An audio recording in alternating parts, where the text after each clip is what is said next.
Good morning. Welcome to the second and the last day of our conference. We hope you have had some inspiring experiences so far. Today, the conference will start with a very special keynote session. Emeritus Professor Dr. Krashen will be giving a speech in a few minutes.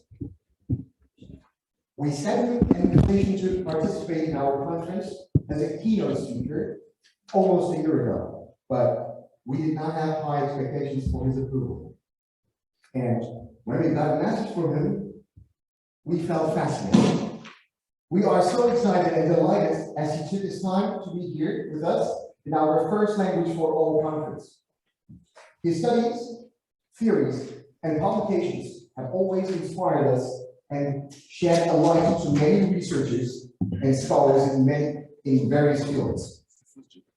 Now, I would like to give some brief information about his biography. Emeritus Professor Dr.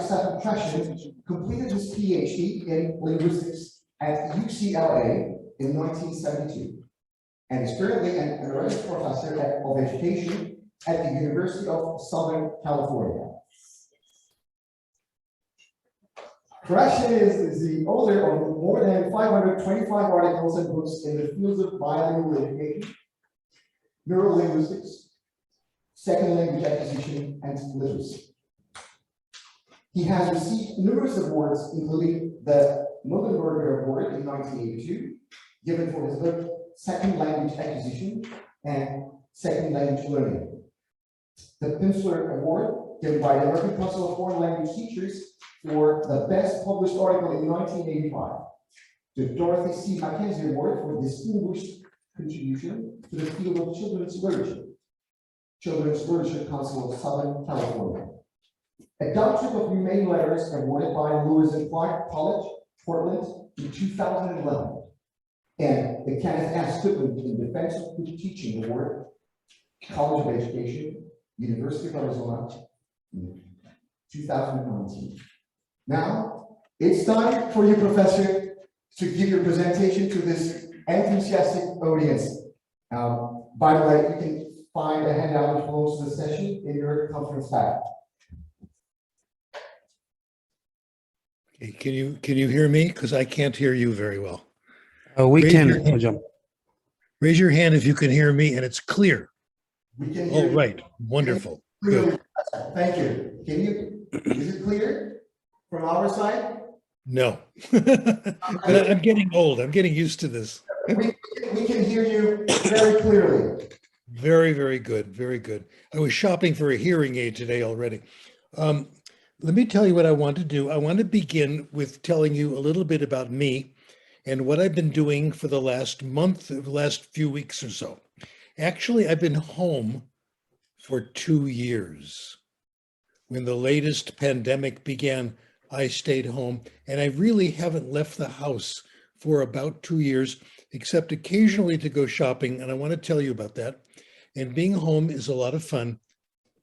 Just between you and me, I'm home alone with my girlfriend. Isn't that exciting? And we've only been married for 55 years. So it's still very exciting, okay? I'm home most of the time, except on Friday mornings. On Friday mornings, I go to the supermarket where they have a special shopping time only for old people. You have to be at least 65 to go shopping. That's very good for old people, so you won't get sick. It's wonderful. And the first time I went there, the man who was checking out my food and registering it in the cash register, I saw what his name was. His name was Fidel.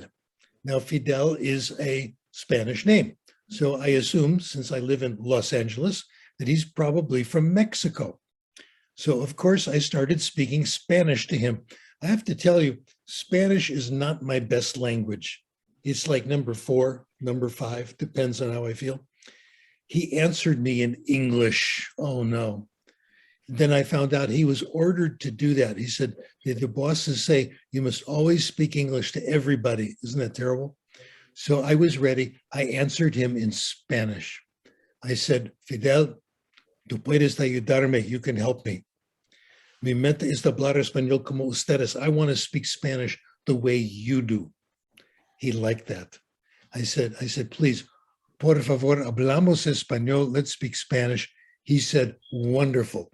So for the last nearly 2 years, I've been talking to Fidel at the store every Friday morning, and he's told all his friends about me. And now all the employees in the store come up to me and start speaking Spanish. Fidel told them that I speak 10 languages, which is of course not true, but they keep asking me for advice on what to do, and it's really fun. But this is good. Let me tell you, I'm getting better in Spanish.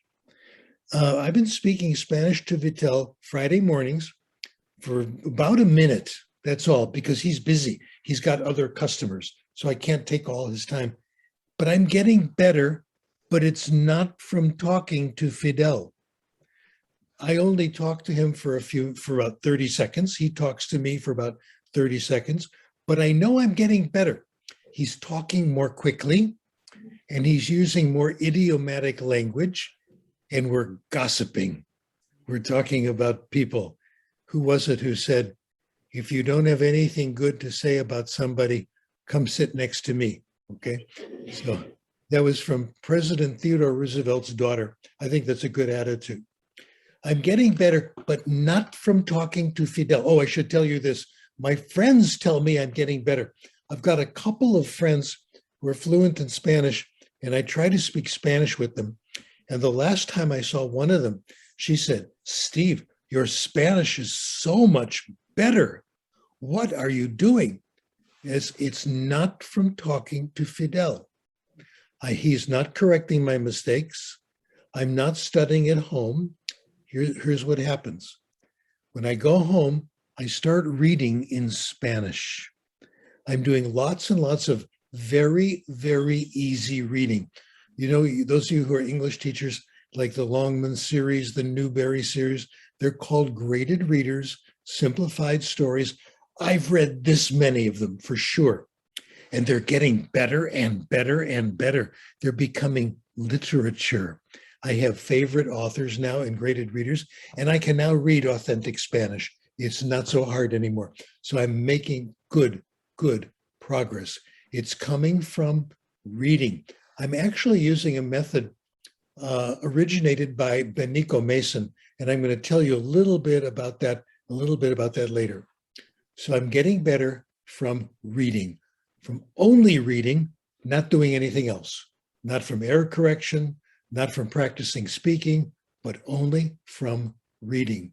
That is my talk today, ladies and gentlemen, and I'm going to repeat the entire talk in a much more boring way because I'm a university professor, and that's what you're supposed to do, okay? I'm going to repeat the talk as a series of hypotheses. You've heard about some of them. This hypothesis is a guess what you think is right, and you do research to find out if it's true. The first one is called the acquisition learning hypothesis. And this one says we have two ways of getting better in a language. You can acquire language, you can learn language, and they're very, very different. Acquisition we sometimes call the natural way. And a synonym for acquisition is picking up a language. I was in France for 2 weeks and I picked up some French that really means you acquired it. Acquisition is subconscious. While you're acquiring, you don't know you're acquiring. You think you're having a conversation, listening to Steve Krashen give a lecture, but at the same time, you might be acquiring. Also, when you're finished acquiring, you're not aware that anything has happened. You don't know any new rules. You just have a feeling that things are correct or not correct. We are very, very good at language acquisition. We don't know it, but we are. We are geniuses at language acquisition. The brain does acquisition very, very well. The other process is called learning. Learning is knowing about language, knowing the rules. The subject and the verb are supposed to agree. This is language learning. And this is what we do in our classes. We are not very good at language learning. We're very good at acquisition, but we are constantly being disappointed because we're not very good at learning. Okay. Second hypothesis, this kept me very busy for about 10 years. It was a good 10 years, got a good time. It's called the natural order hypothesis, and it says we acquire, not learn, but acquire the rules of language in a predictable order. Some rules come in the beginning, some come in the middle, some come at the end. For example, in English, and this works for first and second language, children and adults, the progressive tense, John is playing the violin, that is early acquired. It's one of the earliest to come. The third person singular, I go, you go, he goes, you add an S, that one's late acquired. In first language, there could be 6 months to a year between those two. In second language, the third person singular may never come. We all know people who speak English very, very well and write English very well, but they miss the third person singular. I had this friend when I was a linguistics professor at the university at USC. I had a friend named Masayoshi Shibatani. He was a professor of syntax in the department. His office was right near mine. Not only was he an expert in Japanese, he was an expert in grammar completely. He knew English syntax better than anybody I ever knew. So whenever I had a problem with syntax, I would go see Professor Shibatani. Well, when he wrote English, it was perfect. But when he spoke English, Matt Shibatani sometimes made mistakes with the third person singular. How about that? That's common. You're familiar with this. Knowing the rule does not guarantee that you have acquired it, okay? Now I'm going to tell you what some interesting facts about the natural order hypothesis. Number one, you can't change it. It's there. You can drill the third person singular for hours, but just like good wine, it will not be ready until its time has come. That explains a lot of our problems in language teaching, okay? Now, the order of acquisition doesn't go from simple to complicated. A lot of things seem very, very simple, but they're acquired late, third person singular. Some things seem complicated, but they're acquired early, like the present progressive. So it doesn't go from simple to complicated. This is a problem because when we make our grammatical syllabi, we make them from simple to complicated. No, the brain has its own syllabus. Okay, so you can't change it and it doesn't go from simple to complicated. Number three, you would think the natural thing, well, let's use the natural order for our syllabus. Let's teach the present progressive early and the third person singular later. Wrong. I said that at a big conference in 1980 at the TESOL convention. I was already very famous, so people came to hear me. There was standing room only. That's because there were 12 people in the room and only 10 chairs, but still, I say standing room only. I made this big announcement. Let's teach according to the natural order. Wrong, and you'll see why, okay, as we proceed. Not the first time I was wrong, and certainly not the last time.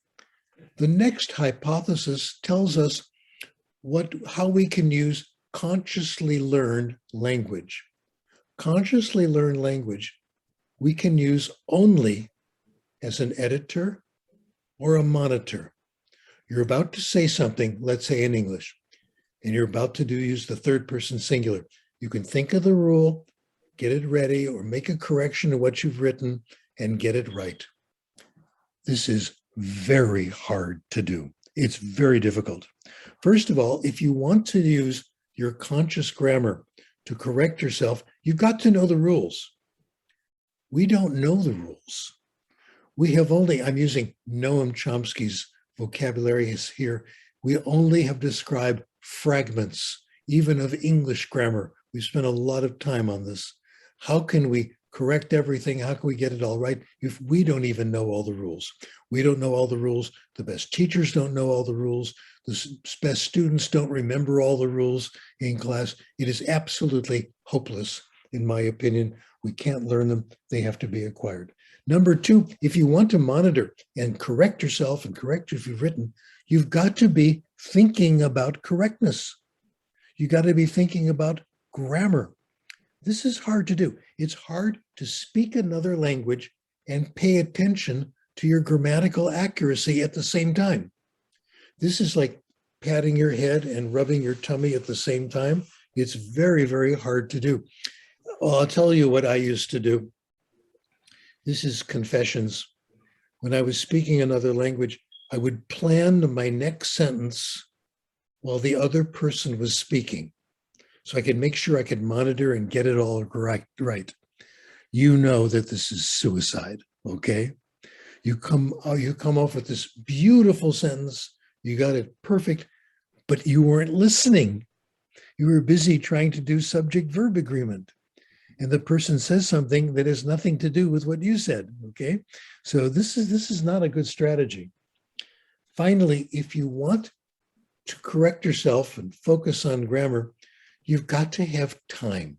It takes time to recognize you've made a mistake or you're about to make a mistake. Think of the rule, put the new grammatical rule into the sentence.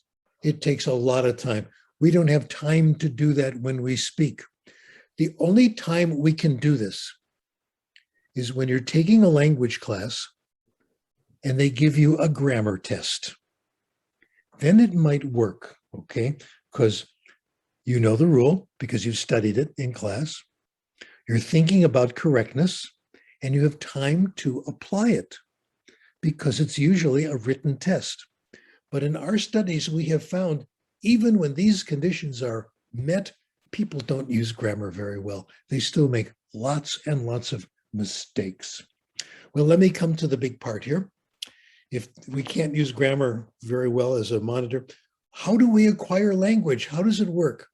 Let me demonstrate it by giving you 2 sample language lessons.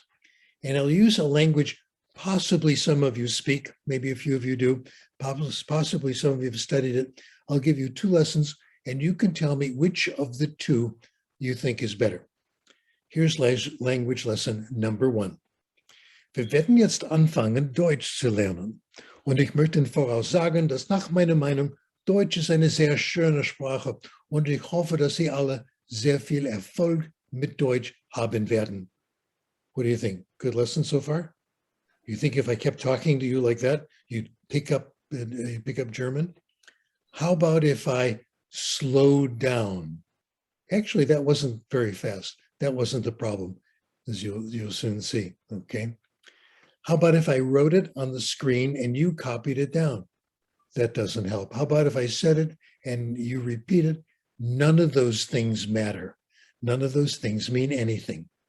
Let me give you lesson number 2, and please watch me on the screen, okay? Das ist mein Kopf. Kopf. Verstehen Sie das? Kopf, ja? Gut. Hier sind meine Ohren. Ohren. Ich habe 2 Ohren. 1, 2. 2 Ohren. Hier sind meine Augen. Meine Augen. Ich habe 2 Augen. 1, 2. Und hier sind meine Brillen. Ja, hier sind meine Brillen. Und hier sind meine Zigaretten. Meine Zigaretten. Ich habe keine Zigaretten. Zigaretten sind nicht gut. If you understood lesson number 2, not every word, but more or less, I did everything necessary to teach you German. I will now share with you the most important concept I have learned about language. We acquire language. This is, I think, the best kept secret in the profession. We acquire language in one way and only one way: when we understand it. That's it. We acquire language when we understand what people tell us and when we understand what we read. What could be easier? We tried everything else. That's the only thing that works, okay? Now that if you understood the second lesson, German lesson, you picked up a little German. You acquired a little German. And it didn't take any energy. It didn't take any hard work. All you had to do was sit, relax, watch me make a few silly jokes, and you acquired a little German. Language acquisition is effortless. It requires no hard work. Even more amazing.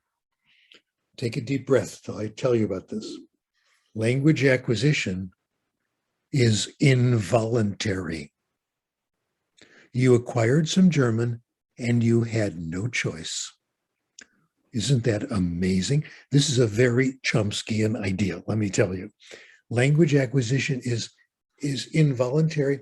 It's a mental organ, Chomsky says. It's kind of like the visual system. In fact, it is like the visual system. If you can see, you open your eyes, you can't help it. You have to see things. You can't stop your visual system by thinking about it. You can't turn off your hearing system by just thinking about it. If your ears are clean and you can hear and there's nothing wrong with them, you can't decide to stop hearing. This is a mental organ. It works effortlessly, it works involuntarily, and it works automatically. Given comprehensible input, you must acquire. You have no choice. That's the way the brain is made.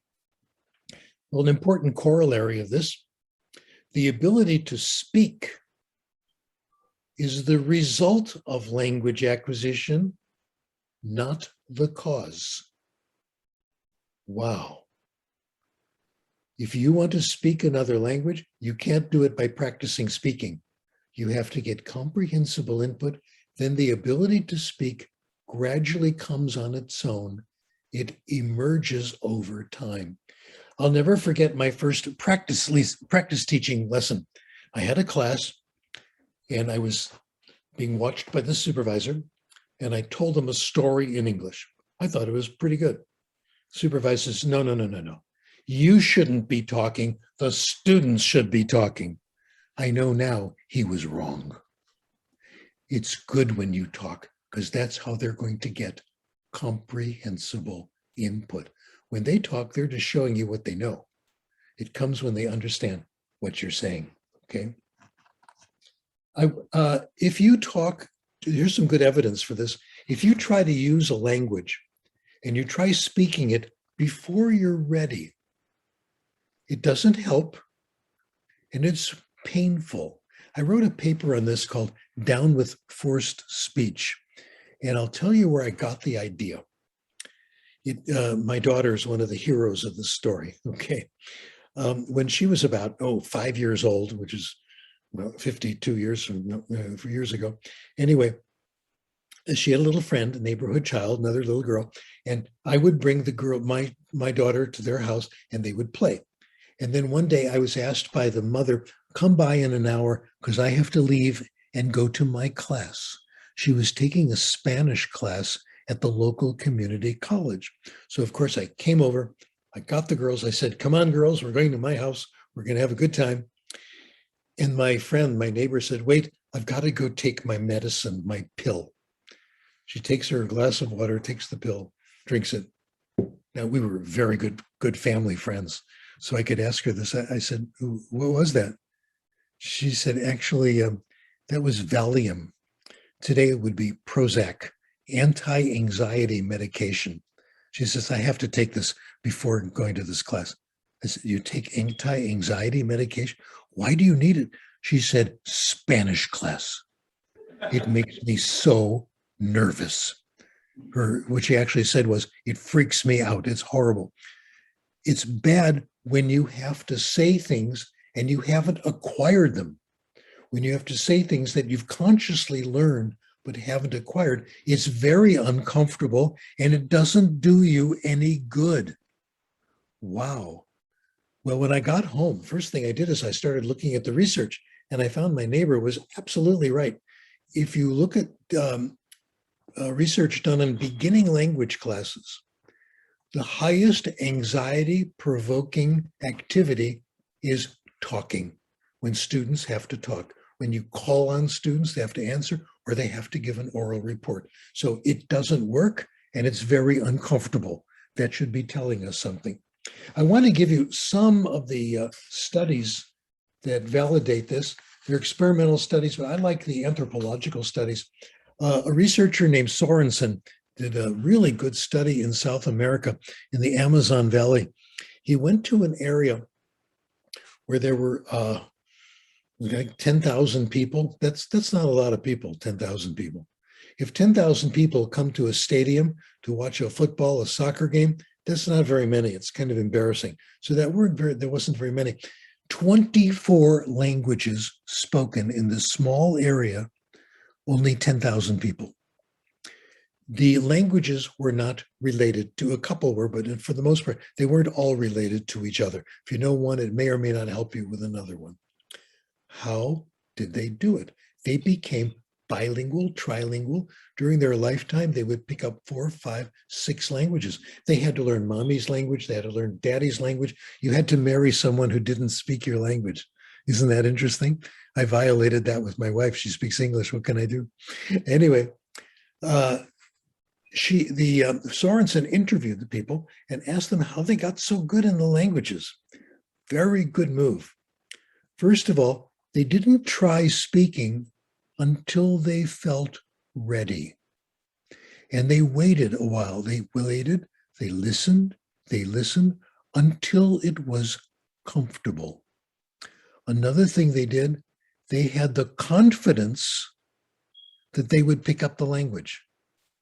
All I got to do is hang out with these people, be with these people, listen to them, and eventually I will acquire the language. I will hear it, they would say. How long did it take until they started to speak? About a year, maybe longer. Does that seem like a long time? No, this is for acquisition, not conscious learning. When this is actually, we can actually do better than that though in our foreign language classes, and I'm sure many of you do. We don't have to wait a year because in a language class, we can make sure the students are getting comprehensible input. The language class is much better than just going to the country, being in the world, etc., because you don't always understand. In a class, if the teacher's doing a good job, all you have to do is get comprehensible input. So this is how we acquire language, okay? It's also another feature of language acquisition. It's gradual, it's not all at once.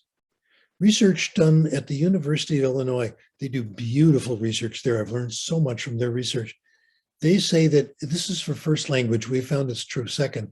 Each time you hear or read a new word and you understand a little of it, not the whole thing, and you keep doing it, eventually you get the whole thing.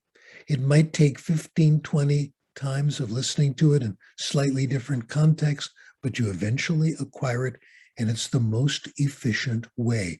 Now, in language classes, we make mistakes. We give them a word and we expect them to get it right away and get it right on the quiz the next day. No, it takes time. They have to hear it a few times. Gradually, it settles in. This is how it happens. What I've said here, we acquire language from context. Context helps us understand. Now, many people in the profession don't like that. They say you can't trust context. Context can push you in the wrong direction. It can be, the word is misdirective. Sometimes when you hear a word, you think you understand it, but you don't because the context wasn't clear. So be careful of context. They always use the same example. This is the example. Let's say the word is finger, and this is the context. Now, does that mean finger? Does that mean pointing? Does that mean good luck or something else? You really don't know, but you get it might be finger. If you hear it again, it'll become clearer and clearer. Studies have been done. They find that fewer than 10% of contexts lead you in the wrong direction. Most of them push you in the right direction, about 2/3 of them. 60% push you in the right direction, 10% in the wrong direction, the others don't matter. So context is a big helper. If it wasn't true, what I just said, nobody would ever acquire language. It could not be done in the outside world because context is all we have to make input comprehensible, and it works. Well, the next issue, I know you're thinking about this. Shouldn't we just teach along the natural order just to make sure that we're getting the right rules? If we have a particular order and students won't be ready for one till later, let's make sure they get the right rules. We should teach along the order. I had a hypothesis that explained this, and I call this the Pasadena Freeway hypothesis. The Pasadena Freeway is here in Southern California. I've driven on it many times. It's really boring, but I've driven on it many times.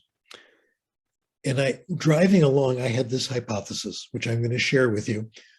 You'll be happy to know that I stopped the car and got out my pad and paper and wrote down the idea. So, and then I went off and drove some more. So otherwise you forget it. So that's why it's called the Pasadena Freeway hypothesis. Here's the hypothesis. If you give people lots of comprehensible input, a lot of it, the next rule that they're ready to acquire is there in the input. Don't worry, it's there.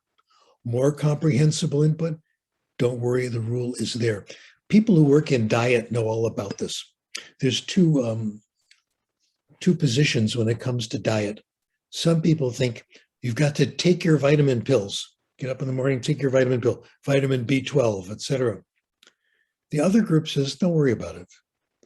Eat lots of good food, well prepared, with variety, and you'll get all the vitamins you need. You'll get all the vitamins that have been discovered, as well as the vitamins that have not been discovered. So this is the balanced diet idea used in language. And I'm more and more confident that it's correct. We can't plan the next rule. We don't know all the rules, etc. Well, let's get to application. And I want to tell you another story.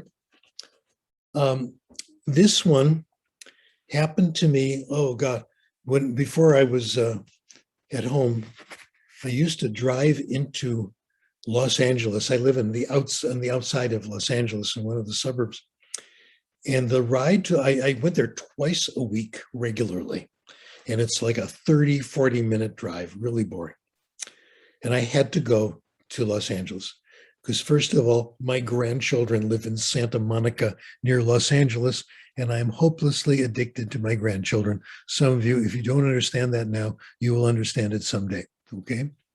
So I had to go see them, and I had to go to Venice Beach. Venice Beach was the weightlifting area, Muscle Beach. I would sometimes go there and I would run into Arnold Schwarzenegger, who worked out at Venice Beach. I want to tell you the gossip about Arnold Schwarzenegger, okay? And this is true stuff, and you can repeat it because it's true. Arnold Schwarzenegger is a really nice guy, let me tell you. I've heard stories about his behavior with women. I don't approve of that. But man to man, he's really nice. You would be doing your bench presses. I know you do your bench presses, right? And he would come over and say, oh, can I show you something that? Yeah. Well, let me help you. You know, he would go up to each of us and give us advice and give us help, like 5 minutes, 2 seconds here, 20 seconds here. When Arnold left, we would always share what he told us. So we thought we had an advanced class in weightlifting. He was like 22 years old and absolute genius when it came to weightlifting, no question. Anyway, what do you do in the car? 40 minutes up, 40 minutes back, twice a week. Well, the first thing is you start listening to the news on the radio, right? No, it doesn't work that way because the news is getting more and more depressing all the time. And it's always about what's his name, and I'm getting tired of it. And it'll never go away. So I turned to music. And you know what they did with music? This was awful. I have a background in music. My undergraduate degree is in music and classical music. So here's what they did, which really made me angry. They took all the classical composers, you know who they are, Brahms, Beethoven, the Bee Gees, and the Beatles. These are the classics. And they put them all on stations that you had to pay for. That's horrible. So I stopped doing that. And the music on the other stations was terrible. So here's what I did. One day on the way to the city, I stopped in at the Santa Monica Library. In fact, I always stopped at the Santa Monica Library because at the time my daughter was working there and I could say hi to her. And I found they had a collection of audiobooks. I went over to the audiobooks. They had them on disc, they had them on tape, etc. And I started taking out audiobooks and listening to them in the car. It was wonderful. Now, they didn't have them in other languages. That would have been nice. They only had them in English, and they didn't have classics. I want classics. I was a college professor. I need classic. No, I started listening to bestsellers. I listened to historical romances, medical novels, all kind of Western stories, all this. Guess what? They were pretty good. The bestsellers, I was pleasantly surprised at how interesting they were. These people really know how to tell stories. The first one I took out, you know what it is, Harry Potter. I listened to all 7 Harry Potter novels. J.K. Rowling is a brilliant writer, and she writes about education. She's writing for us. In a couple of them, the hero of the story was the headmaster, Dumbledore, who saved everybody, okay? The stories are about the classes. Harry goes to class, Hermione and friends all go to the same classes. They compare notes. Some are better than others, etc. You remember Hermione? She was the super student who always raised her hand and got everything right. The teacher always called on her. I talked about Harry Potter in one of my classes, and one of my students wrote a brilliant essay. Is Hermione smart? Is that what we want from students, to just raise your hand and know all the answers? Or do we want someone who's thinking and has interesting ideas, etc.? So that really saved me. I listened to stories. And you know what happened? I would get home, pull the car in front of the house, sit in the car until I heard the end of the chapter. You've done this too, because the stories were so good. From this, I came to the conclusion that the core, one wonderful way of teaching language is through stories. It's not the only way, but it works. Synonyms for stories: literature, fiction. I have more and more respect for fiction, for stories than ever. And of course, I've come up with another hypothesis, called it the conduit hypothesis. And this says, when we teach language, the best thing to do is to do it in stages. Each stage helps you with the next one. The first stage is stories, and that's going to help you with the next one, which is reading easy books. So each stage is a passageway to the next. So let me tell you what I did, what the first stage is like. It's the story stage. It's actually called story listening. And we know that people like stories. You've had this experience with children. If you ask a child, do you like it when mommy and daddy tell you stories? Yes. About 85% say yes. The ones who don't, mommy and daddy don't like to read stories, okay? When the parents like it, the children like it, no question. And the ones who hear the most stories learn the most vocabulary, do better in reading, etc. Well, Beniko Mason has turned this into a method called story listening. Here's how she does it. She used it with older students at a university in Japan, where she lives, in English as a foreign language. She would gather the best stories she could find. Her favorite was Grimm's fairy tales, which are always interesting. She said these have stood the test of time.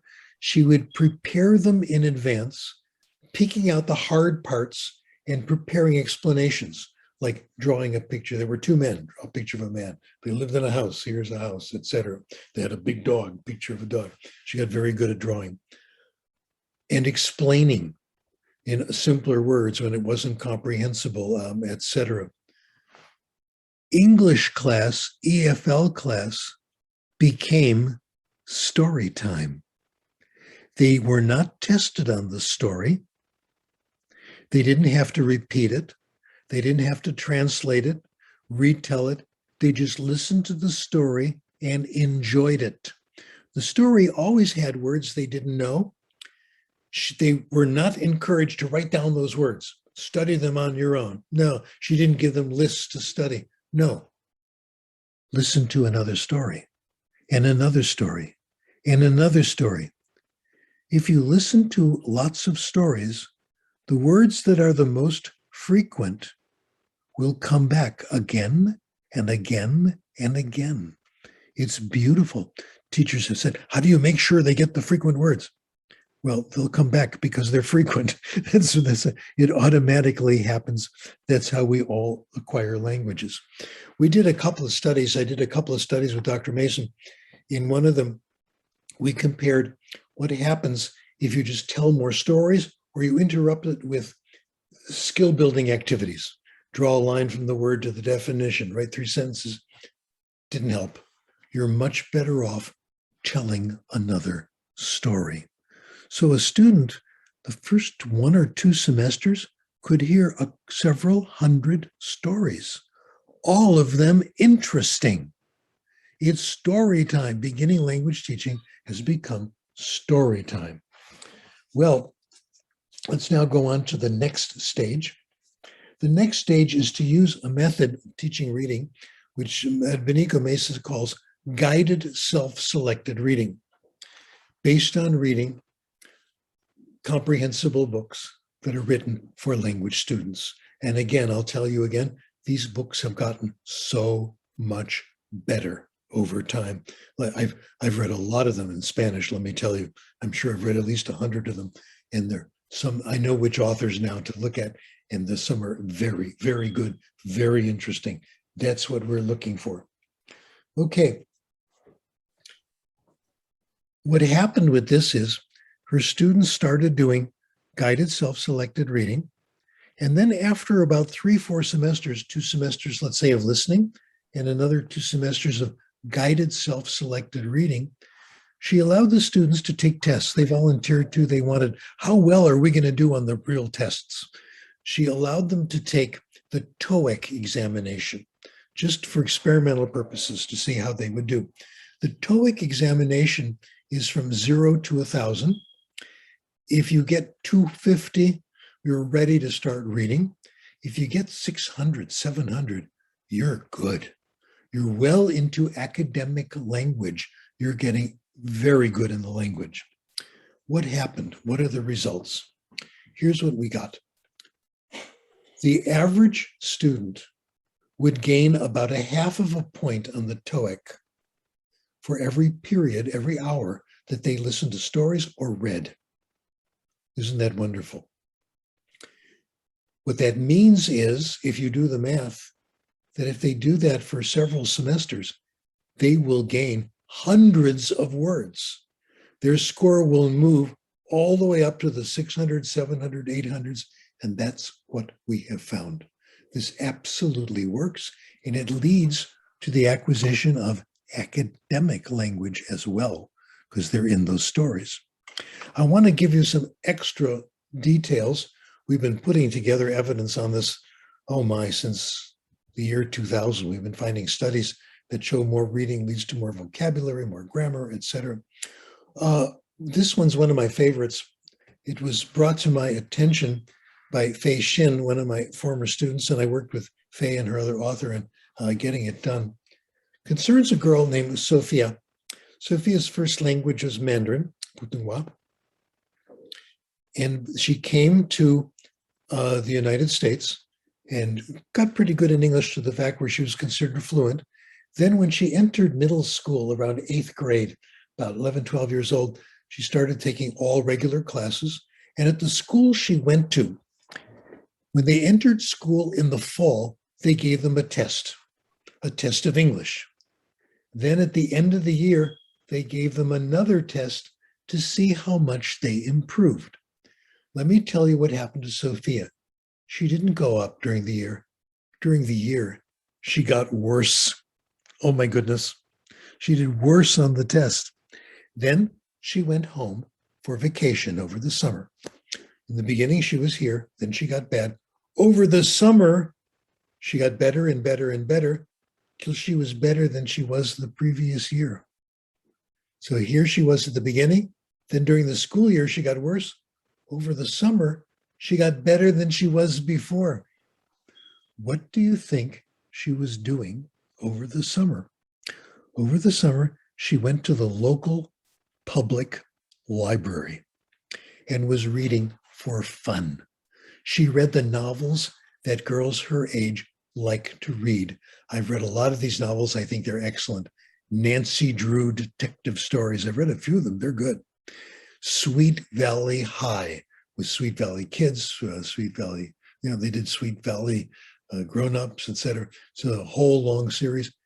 That's how she got better. She wasn't trying to improve. She just went to the library because she liked going there and she liked reading. She would read for an hour or so at a time and then go on her life. She took the bus to the library and then there was a problem with the bus. The buses broke down.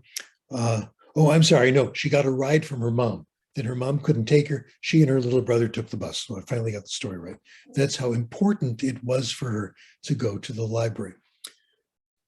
We called, the title of the paper that we wrote is called Sophia's Choice, from the movie Sophie's Choice, okay?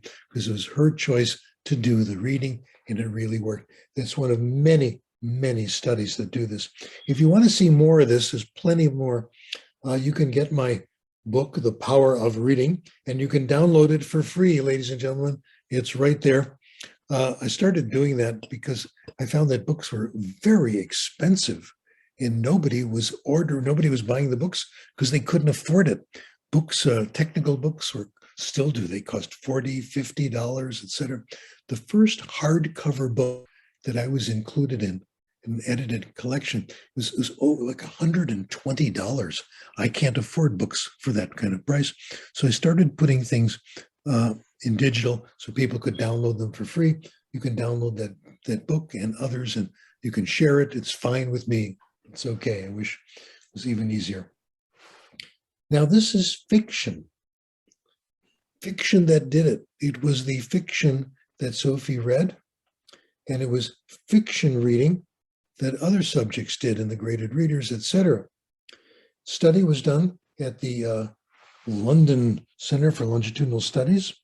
They looked at grown-ups, and they started looking at them when they were young, when they were teenagers, the same people they did later, and they found that the best predictor of their scores on vocabulary test was, of course, reading, and the kind of reading that helped the most, what they called middle-brow fiction, did better than nonfiction. Well, my former student, Jeff McQuillan, I've been very lucky with students, let me tell you. Jeff, when I think of him, I think of that line from Star Wars, where the first line is, I was the master and you were the student. Now you are the master and I am the student. This is what's happening with me, Jeff McQuillan. He's doing such good work. I'm learning so much. Here's what he has found. Jeff McQuillan first looked at all 7 Harry Potter novels and did an analysis with the computer. What he found is if you read all 7 Harry Potter novels, you will acquire about 200 academic words that are on the approved list of academic words that they want teachers to teach. He did the same thing with novels that young people read, the kind that Sophie read, etc. Most of them appear over and over, and you can get a huge number. In fact, you can acquire about 37% of the academic words the schools want you to acquire and do it a lot more easily. One I found particularly interesting, Rolls and Rogers. If you read a year of science fiction, you will gain of 90% of the scientific vocabulary you need for all science. Isn't that delicious? Isn't that wonderful? If you read a year of science fiction, you'll get all the vocabulary, nearly all you need to read all areas of science. That explains something to me. I love science fiction. It's my favorite genre. And really the only scientific reading I do is in our field, in education and psychology and things like that. Occasionally I'll read a scientific paper. Like I'll want to know something about diet, who knows? I can understand it fairly well. I think it's because of all the science fiction that I've read. I've picked up a great deal of the vocabulary, okay? Now, I've told you some good things, and I'm going to tell you more good things. In fact, the presentation today is going to become more and more amazing. We started a little bit late, but we'll continue on, I hope, if it's okay with you, for just another couple of minutes. Not only if you read a lot do you get more vocabulary, you get more grammar, you get more, your writing gets better, your reading gets better, everything gets better, okay? Not only that, readers know more. Readers know more than non-readers. This is one of the most interesting findings. It came from a study done in 1993. It's on the handout, Stanovich and Cunningham. They took college students and they tested them on a number of areas. As you see, it's social studies, history, current events, finance, health, technology, cultural knowledge, etc. Then they gave them questionnaires like print exposure. What kind do you recognize the names of certain authors? What was your high school grade point average? How are your grades? How are you in mathematics? A quick math test. How many television shows do you know, etc. The best predictor of knowledge was print exposure. Did you recognize the names of novelists? Do you recognize certain newspapers? Do you recognize the names of magazines? This was by far the best predictor of knowledge in all these different areas, better than grades in school. What this means is that reading fiction and magazines gives you more knowledge than study. Wow. This is a fabulous, I think, fabulous result. Well, people say if you want to get really good at school, you've got to study. Not only do you have to study, you have to do your homework. The kids will get better if they do their homework. No, not true. This may you find interesting. Work by Alfie Kohn, K-O-H-N. The more homework you do, the better you do in school. No relationship. No relationship for children, no relationship for middle school, no relationship for older kids. And the tragedy of homework is if they're doing all this homework, they don't have time to play, they don't have time to read for pleasure. So this really hurts the thing we're trying to help. Okay, I haven't finished. There's more good news. Those who read more have more sophisticated what we call habits of mind. Okay. First, you understand other people better. You have more empathy for others. This was said by a radio personality, Terry Gross. When you read fiction, what you're learning is to be somebody else. You're learning to see the world through other people's eyes. When you read good fiction, you get an insight as to how the characters are acting, how they're thinking, that you can't get in real life. Fiction does that. Also, fiction, I think a unique contribution. You learn to distrust simple solutions. You learn the world is complicated and simple solutions don't work. Donald Trump, I'm talking to you, okay? Donald Trump is the master of simple, stupid solutions, and he's not a reader. I have just behaved as a patriotic American citizen. Theodore Roosevelt said, it is the duty of the citizen to criticize the president. If you don't do it, and it's a good idea, and you're right, That is treason. So I've just performed my patriotic duty. Donald Trump is proud of the fact that he's not a reader and he's the master of simple solutions, and he doesn't know history, he doesn't know geography. As we know, he doesn't know any of that. There, I said it and I'm glad. Noam Chomsky said the same thing, of all people. It's quite possible, overwhelmingly probable, we'll always learn more about human life and personality from novels than scientific psychology. Barack Obama said just about the same thing. He says, what I've learned mostly is from novels, how to deal with people, etc. Okay, 2 more points and then I'll finally stop.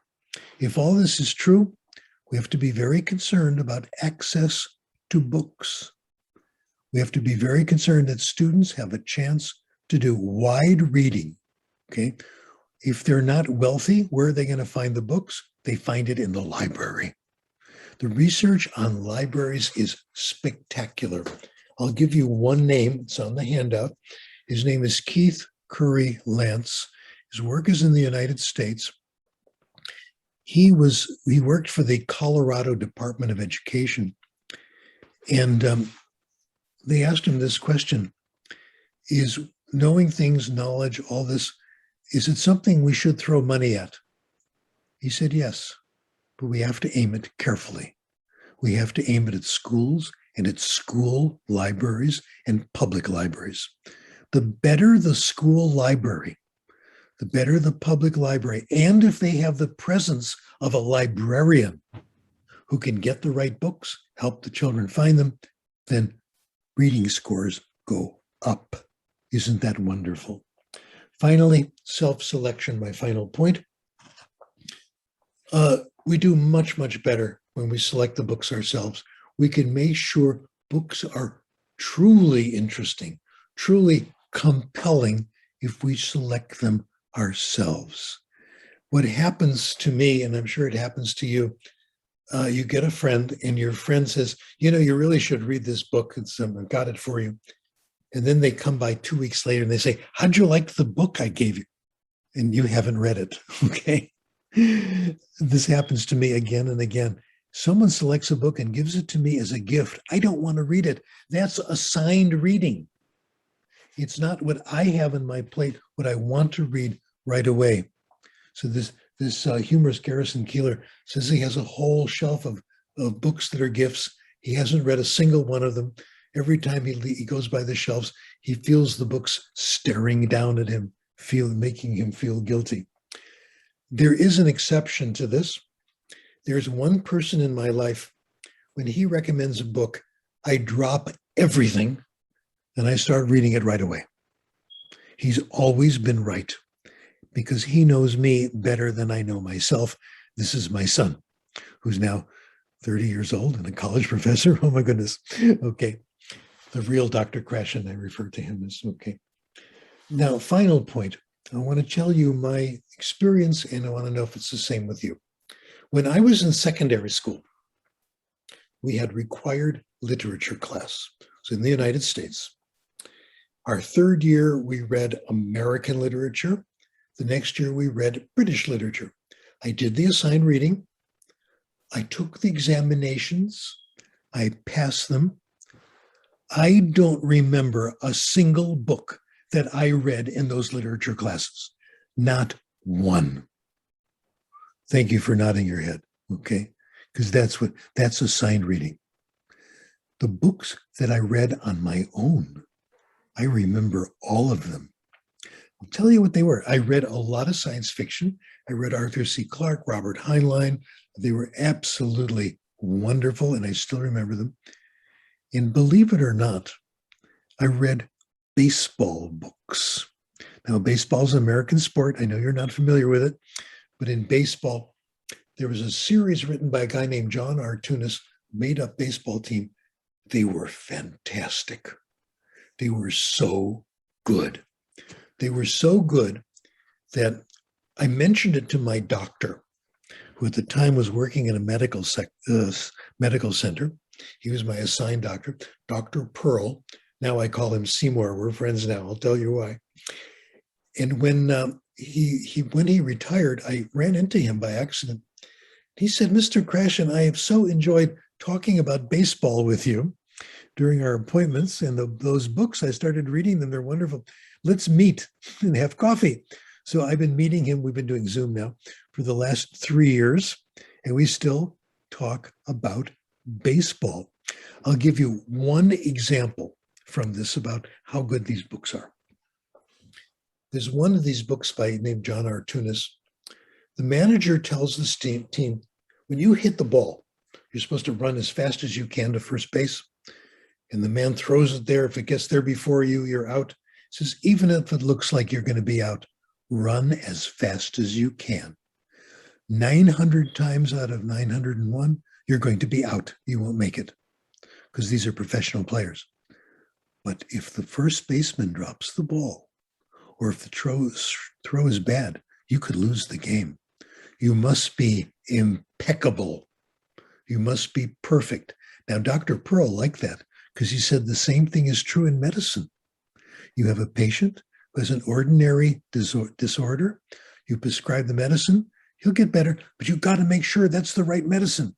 You got to make sure it's the right amount. You got to make sure he knows the side effects. He knows how to take it. Be impeccable. That baseball story has influenced me every day. I thought about it today when I was washing the dishes. I have to wash every dish. I have to make sure it's dry and put away. That's impeccable. That's what these stories have told me. Okay, do we have time for questions from you? I don't know, I've used this. Who's in charge here? We have. Okay. I hope I can understand. Otherwise, I'll ask you to write them out. Does anybody have a question? If you don't, I'll ask you a question. How's that? Okay. Question? Was there a question? Yes, question. Yeah, you can talk there, but please a bit loudly.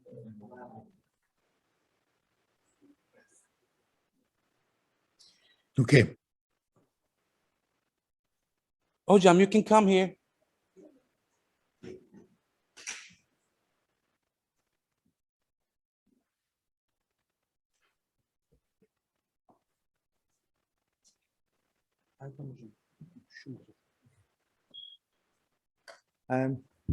Hi. Nope. I think, can you hear me now? Yes, perfect. Okay. I'm very excited to be here and asking a question. Thank you very much for providing very good news to us. But I would like to go back to the grammatical morphemes issues that you have covered. I recently published with a colleague of mine, Zeynep Ölçüdinçer, related to the grammatical morpheme acquisition of Turkish speakers. And we also tried to challenge the universality of your natural order. And to some extent, we proposed a kind of universality of grammatical morpheme acquisition at micro level. Let me just give you a few examples. For example, we observed that the article system, which does not occur or exist in Turkish, is placed towards the end of the natural order, the order, and based on the observed accuracy order, of course. And I want to question if there could be some universal features depending on the L1 backgrounds of L2 speakers here, because based on our observation, we thought that there are some cases where we can just come up with some micro perspective in grammatical morpheme acquisition. For example, plural S always precedes third person singular S and possessive S in the order, or regular past ED and irregular past forms are located proximately. And that is what I wanted to ask. And if you can comment on this, I would be happy to hear. Thank you very much, Professor. Okay, I have never been too interested in why we get the order we do. Linguists have been suffering with this, trying it. For me, I have a narrow focus. I'm interested in language acquisition and pedagogy, and it's enough to know that there is a pretty consistent natural order. I don't know why. I'll leave that up to the linguistics experts to find out. What is it about certain morphemes where they come early, in the middle? How does the first language influence? The important thing is the order keeps coming back. They, if you give it to a group here and a group there, they will give you pretty much the same order. I'm less concerned as to why. So I'll leave it up to you to figure it out. How's that?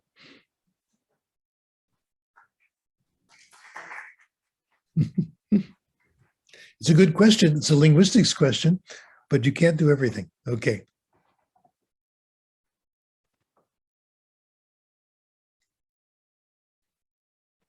The question will be asked by our other keynote speaker, Professor Dr. Erdoğan Bada. So here he is. Professor Krashen, Mhm. thank you very much. It's a great pleasure to be listening to you, to hear you once again. I met you actually, I think, back maybe about 10 years ago or close to 10 years ago in Turkey, in fact. Okay. Somehow, actually, we happened to be at a conference in Çanakkale. And it was such a great pleasure actually to have met you for the first time there. Okay. I'm curious about one thing, and that is doing one thing at a time.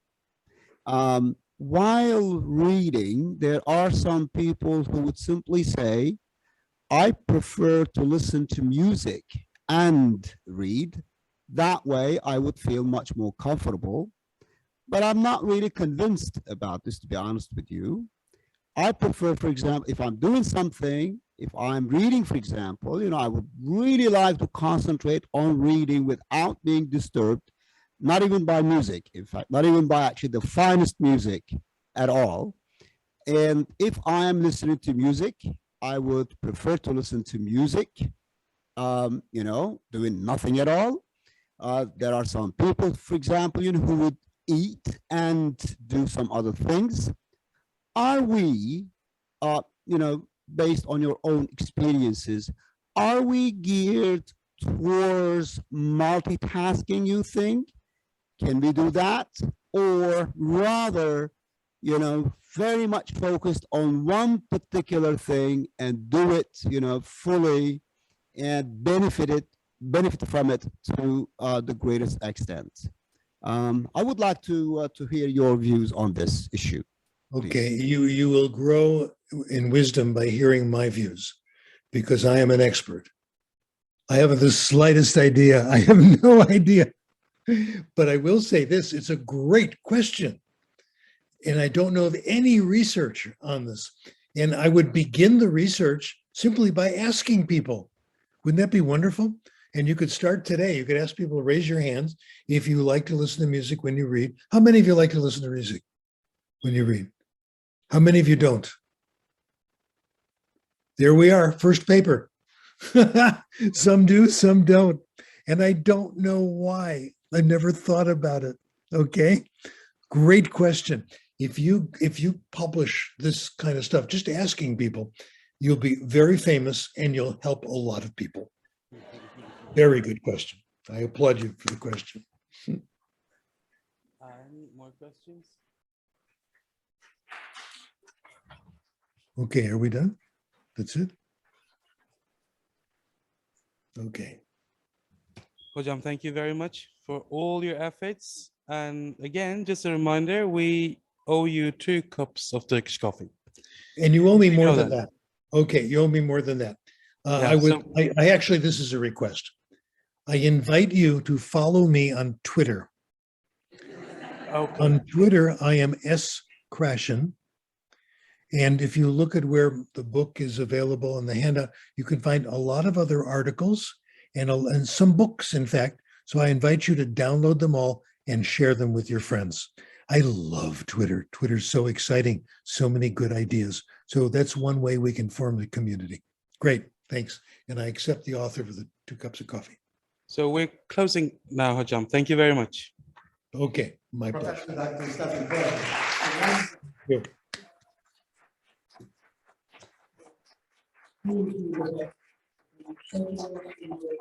Enriching, mind-opening, soul-enriching speech. Thank you very much once again. Thank you.